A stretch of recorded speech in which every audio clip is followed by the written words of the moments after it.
The call came at midnight, not the kind you ignore, not the kind you sleep through. Her voice was low, trembling, like she was confessing a sin she didn't believe in. "Don't come home tonight." 4 words.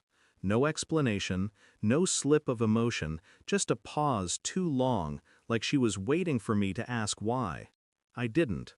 Silence is a weapon. The line clicked dead, and I sat there in the dark, the walls pressing closer with each second. My reflection in the window looked foreign, jaw locked, eyes hollow. A man already knowing. A man unwilling to say it out loud. The next morning she moved around the kitchen like nothing had happened. Hair tied back, coffee poured, smile rehearsed. But the air was different, thin, like breathing through glass. When I touched her shoulder, she flinched. A microsecond of recoil, barely visible, but enough. You can't fake that, not to me. Her phone lit up on the counter. A name I didn't recognize. Too casual, too familiar. She snatched it before I could blink, laugh bubbling up from her throat, forced, brittle. And in that laugh I heard the fracture. The sound of loyalty rotting in silence. I didn't accuse, I didn't raise my voice. Instead, I stored it away, folded the moment like a knife. Because betrayal is best revealed in its own time. I began with the quiet work, the kind no one sees.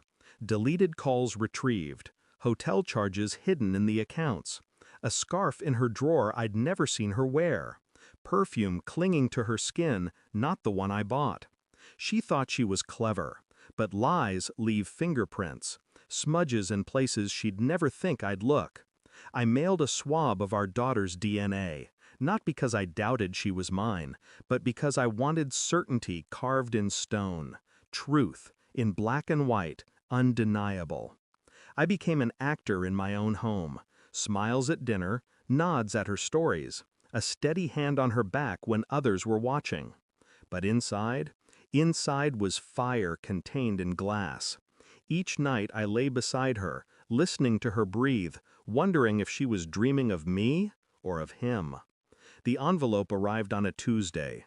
Plain, unmarked, heavy with consequence. I opened it slowly, methodically, as though rushing would change the ink.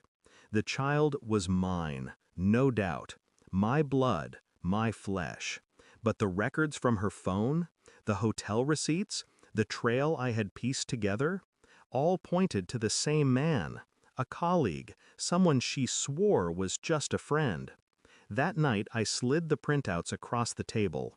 No words, no accusations, just evidence. She read them in silence. Color drained from her face. Hands trembling, lips parting but no sound coming.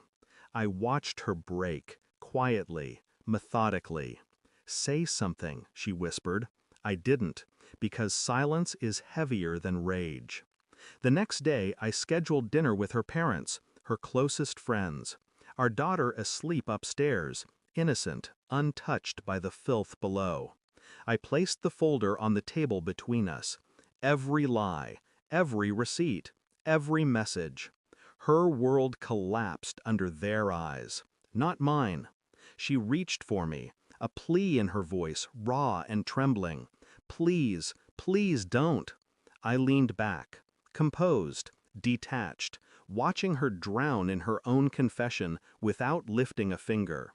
It wasn't the affair that ruined her. It was the exposure. The image shattered in front of the people she'd spent years fooling. And I didn't need to scream, didn't need to strike. I simply left her there, gasping for air she'd never find. The house is quieter now, too quiet maybe, but silence has its own kind of peace. She calls sometimes, messages full of apologies, promises, pleas. I don't answer. The truth is, I don't hate her. Hatred would mean I still care. What I feel is colder, cleaner, indifference. Because betrayal doesn't just end love. It embalms it, preserves it in a glass case where I can look at it whenever I want and feel nothing. The last time I saw her, she tried to meet my eyes. I didn't give her that mercy.